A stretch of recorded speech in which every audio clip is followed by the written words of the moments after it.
அஸ்ஸலாமு அலைக்கும் வரஹ்மத்துல்லாஹி வபரகாத்துஹு.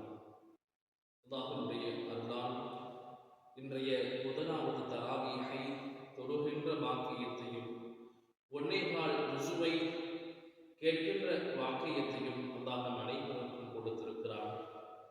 ரமதான் என்றாலே வெறும் எதிர்பார்ப்புகளோடு நின்றுவிடக்கூடிய ஒரு நோன்பு அல்ல, ஒரு வணக்கம் அல்ல. மாறாக எப்போதும் கடக்கிற ரமதானை காட்டிலும் நம்மிடத்திலே ஏதாவது ஒரு மாற்றம் ஏற்பட்டிருக்க வேண்டும் என்று சொல்ல வேண்டும்.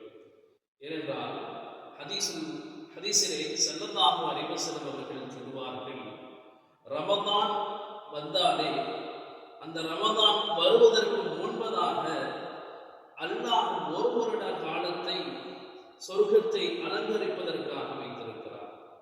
அப்ப இறைவன் இந்த ரமதானுக்கு கொடுக்கிற கண்ணியம் நம்முடைய இஸ்லாமியர்கள் இந்த ரமதானுக்கு கொடுக்க வேண்டும் என்பதைத்தான் இந்த ரமதானினுடைய மாதம் நமக்கு நினைவுபடுத்துகிற முதல் விஷயம். ஏன்னா சஹாபாக்கள் அப்படித்தான் இருந்தார்கள். ரமதான் நினைவுபடுத்துகிற மிக முக்கியமான விஷயங்களில் ஒன்று கியாமுல் லைல் என்று சொல்லப்படுகிற இரவு தொழுகைகள்.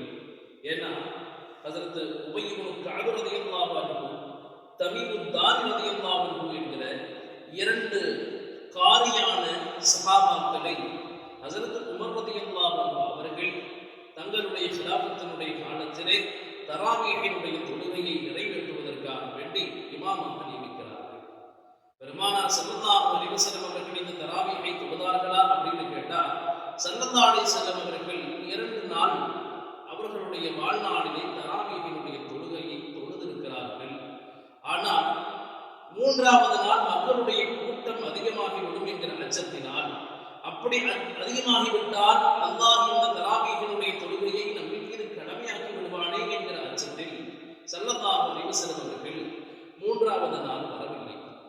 ஆனால் ஸல்லல்லாஹு அலைஹி வஸல்லமுடைய தோழர், எந்த தோழரை பார்த்து ஸல்லல்லாஹு அலைஹி வஸல்லம் அவர்கள் உமர் ஒரு வழியிலே சென்றால் ஷைத்தான் அந்த வழியிலே வரமாட்டான் என்று சொன்னார்களோ, அந்த உமர் ரலியல்லாஹு அன்ஹு அவர்கள் இந்த ஒரு விஷயத்தை ஏற்படுத்தினார்கள்.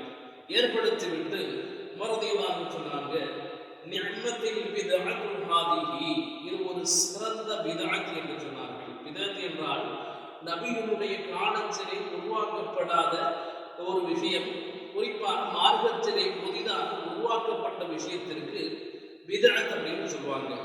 ஸல்லல்லாஹு அலைஹி வஸல்லம் அதை பற்றி சொல்கிற போது எல்லா பித்அத்தும் வழிகேடு உடையது என்று சொல்லியிருக்கிறார்கள். ஆனால் இமாம்கள் அதை 2ஆக பிரிக்கிறார்கள். மார்க்கத்திற்கு புறம்பான பித்அத்திற்கு பித்அத்தை ஸய்யிஆ, கெட்ட பித்அத் அப்படின்னு சொல்லுவாங்க.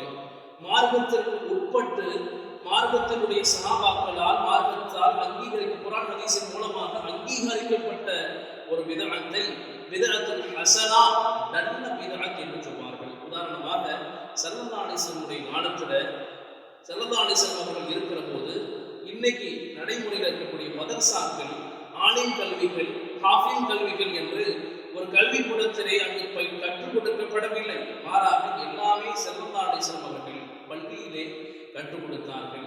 அதே மாதிரி பள்ளிவாசலிலே சஹாபாக்கள் தனிப்பட்ட முறையிலே மனனம் செய்து கொண்டார்கள். ஆனால் இன்றைக்கு இந்த மதரசாக்கள் இருக்கிறது என்று சொன்னால் இதெல்லாமே பித்அத்துல் ஹஸனா, நல்ல பித்அத்திலே இதெல்லாம் வந்துவிடும். அதே மாதிரி இதன் மூலமாக 2 விதமான விஷயங்களை அல்லாஹ் நமக்கு தருகிறான். ஒன்று, ரமதானை பற்றி அல்லாஹ் நமக்கு டெஃபினேஷன் கொடுக்கும் போதே ஷஹ்ரு ரமதான் அல்லதி உன்ஸில ஃபீஹில் குர்ஆன், ரமதான் அப்படின்னு சொன்னாலே குர்ஆன் இறக்கப்பட்ட மாதம்.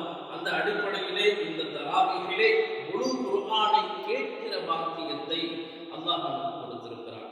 ஏன்னா இந்த ரமதானிலே நம்மால் என்ன செய்ய முடியும்? 40 சஜிதாக்களை அல்லாஹ்வுக்காக வேண்டி நம்மால் செய்ய முடியும். கியாமத்துல ஒரு மனிதன் நாளைக்கு மௌத்தா போனதுக்கு பிறகுதான் ஒரு நன்மையினுடைய மதிப்பை அவன் உணர்ந்து கொள்வான். அந்த அடிப்படையிலே 1447 ரமதான்களே நாம் இருக்கிறோம். 47 வருடங்கள் ஆகிவிட்டது. அந்த 47 வருடமாகவும் இந்த தராவீஹினுடைய தொழுகையை சுன்னத்தான முறையிலே 20ஆக நாம் தொழுது கொண்டு தான் இருக்கிறோம். ஆனால் தராவீஹை காட்டிலும் ரமதான் நமக்கு இன்னொரு விஷயத்தை நினைவுபடுத்துகிறது, இன்னொரு சுன்னத்தை நம்மின் மீது கடமையாக ஆக்குகிறது. ஸல்லல்லாஹு அலைஹி வஸல்லம் அவர்களுக்கு எல்லார் மாதிரியும் 5 வேளை தொழுகை கடமை இல்லை. மாறாக 5 வேளைக்கு பதிலாக அவர்கள் மீது 6 வேளை தொழுகை கடமையாக இருந்தது. அதுல ஒன்றுதான் தஹஜ்ஜுடைய தொழுகை. பெருமானாரின் மீது அல்லாஹ் கடமையாக்கிய தொழுகை. எல்லா தொழுகைகளுக்கும் இறைவன் கூலியை தருகிறேன் என்று சொல்கிறான். உதாரணமாக லுஹரினுடைய தொழுகை இருக்கிறதே, இது எப்ப தெரியுமா நமக்கு கடமையாச்சு? ஹஜ்ரத் இப்ராஹிம் அலைஹிஸ்ஸலாம் அவர்களுக்கு 4 விதமான கவலைகள் இருந்தது. என்ன கவலை? தன்னுடைய மனைவியிடத்திலே தன்னுடைய மகனை அறுக்க சொல்லி இறைவன் உத்தரவிட்டார். இப்ப இறைவனுடைய கடமையை நிறைவேற்ற வேண்டுமே என்கிற ஒரு கவலை, நல்ல முறையில் அதை செஞ்சு முடிக்கணும் என்ற ஒரு கவலை. இன்னொன்று இப்ராஹிம் அலைஹிஸ்ஸலாம் அவர்களுக்கு இன்னொரு கவலை என்னன்னா, மனைவிகள் கேட்டால் என்ன பதிலை நான் சொல்வது என்பது கவலை. அப்ப அதை குறையில்லாமல் செய்து முடிக்க வேண்டும் என்பது ஒரு கவலை. இப்படி இமாம்கள் 4 விதமான கவலையை எழுதுகிறார்கள். அதை சரியான முறையிலே அல்லாஹ் தஆலா என்ன செய்தார்? ஏற்றுக்கொண்டார். இப்ராஹிம் அவர்களே, நாங்கள் உங்களை சோதிச்சோம், ஆனால் அந்த சோதனையிலே நீங்கள் வெற்றி பெற்று விட்டீர்கள் என்று அல்லாஹ் தஆலா என்ன செய்யலாம்? குர்ஆனில் சொல்றார். அதற்கு நன்றி செலுத்தும் விதமாக நபி இப்ராஹிம் அலைஹிஸ்ஸலாம் அவர்கள் 4 ரக்அத்துக்களை தொழுதார்கள். அந்த 4 கவலைகளை அல்லாஹ் நீக்கியதற்காக வேண்டி அதைத்தான் நபி மீது இறைவன் லுஹர் கடமையாக லுஹரினுடைய தொழுகை என்று அல்லாஹ் நமக்கு கடமையாக்கி விட்டான்.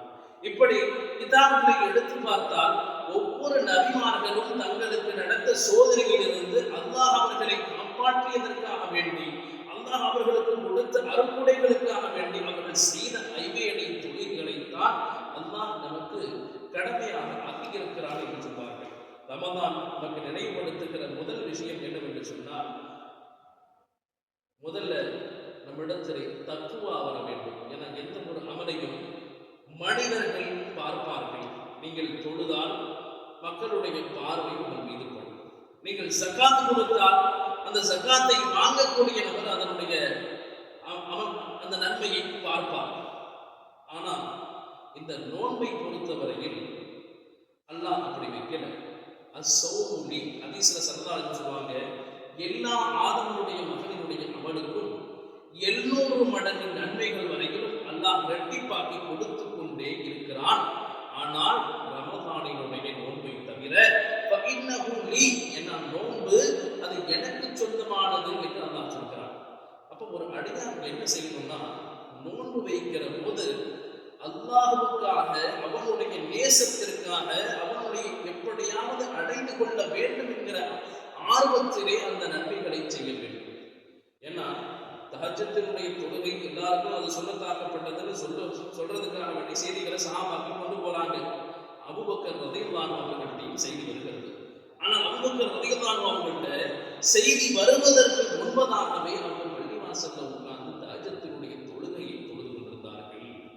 அதே மாதிரி ஸல்லல்லாஹு அலைஹி வஸல்லம் அவர்களை நீங்கள் எடுத்துக் கொள்ளுங்கள். ஆயிஷா ரலியல்லாஹு அன்ஹாவினுடைய அறையிலே நின்று அவர்கள் தொழுது கொண்டே இருப்பார்கள். அவர்களுடைய கால்கள் ஒட்டகங்களை போன்று வீங்குகிற அளவுக்கு. அப்ப ஆயிஷா ரலியல்லாஹு அன்ஹா கேட்பாங்க, நாயகமே, உங்களுடைய முன்பின் பாவங்கள் மன்னிக்கப்பட்டது, பிறகு ஏன் நீங்க இப்படி வென்று மடங்குறீங்கன்னு கேட்பாங்க. அப்ப ஸல்லல்லாஹு அலைஹி வஸல்லம் சொன்ன வார்த்தை, ரமதானினுடைய முதல் நாளிலே நம்முடைய இதயங்களிலே பதியப்பட வேண்டிய வார்த்தை. அப்பலா அகூன அபுதன் ஷகூரா, அல்லாஹ்வுக்கு நன்றி செலுத்துகிற ஒரு அடியானாக நான் ஆகக்கூடாதா அப்படின்னு ஸல்லல்லாஹு அலைஹி வஸல்லம் கேட்டாங்க. எப்படிப்பட்ட நபி? அல்லாஹ் வரஃபஅனா லக திக்ரக், உங்களுடைய அந்தஸ்தை நாம் உயர்த்தி விட்டோம் நபியே என்று சொன்னதற்கு பிறகும் அல்லாஹ்வினுடைய அன்பையும் அல்லாஹ்வினுடைய பாசத்தையும் பெற துடிக்கிறார்கள்.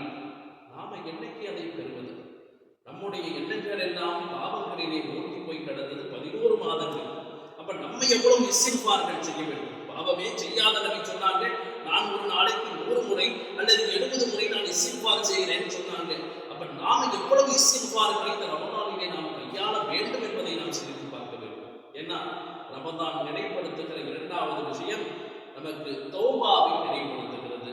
மாலிக் இப்னு தீனார் என்கிற மிகப்பெரிய இறைநேசர் அவர்கள். ஆனால் அவங்க இறைநேசராக மாறுவதற்கு முன்னாடி அவங்களுடைய வரலாற்றை நீங்கள் படித்தால் ஆச்சரியப்படுவீர்கள். ஏன்னா அவங்க ஒரு போலீஸ்காரராக, ஒரு காவலராக இருக்கிறார்கள். அவங்களுக்கு ஒரு குழந்தை பிறகு, பெண் குழந்தை, அழகாக அவர்கள் வளர்த்து வருகிறார்கள். ஆனால் அந்த போலீஸ்காரராக இருந்த மாலிக் பின் தீனார் அவர்களுக்கு ஒரு கெட்ட குணம், பாவம் செய்யக்கூடிய ஒரு குணம் இருந்தது. என்ன பாவம்னா, சாராயத்தை குடிக்கக்கூடிய பாவம். சாராயத்தை